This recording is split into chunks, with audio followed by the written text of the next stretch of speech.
Melrose Place was a spin-off from 90210. Tell us about that, how that came about. The network said, we would like to do a more adult show now. Do you have an idea? And Darren and I talked about it. And I wanted Darren to write it because it's a spin-off of the show that he helped create and was given, well, he was the creator. And we talked about some characters, went to the house alone, the two of us in the room, and beat it out. And we had no idea because the first few episodes on the air, the ratings were like zilch or nothing. And then we had the idea of bringing in that vixen you and I talked about. And I called Heather's manager, and they came here in the office, and we sat down and discussed it. And Heather signed for 4 episodes. 4 episodes.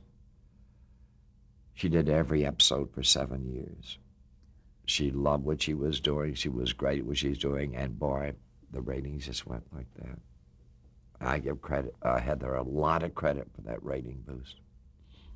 Now, the difference in this show from 90210 is it was a whole different strata of people, wasn't it? I mean, of families. Well, they were older. There was much more sensuality, sexuality. They all lived in the same apartment building, and it was much more adult. And with adultness comes campiness, and there was a lot of camp in the show. Thomas Calabro, one of the doctors, was hysterical.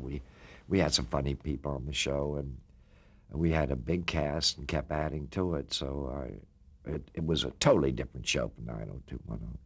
Do you have any ideas on why it might have gone off? Well, again, you ready for this? Yes. We were doing between 34 and 36 episodes a year. I didn't realize that. So after the first year, they wanted more and more and more and more. And it eventually ran its course. I think, by the way, Fox knows I think this. I think they canceled 1 year too soon. Mm-hmm. Mm-hmm. But I'll forgive them if they buy 8 more shows.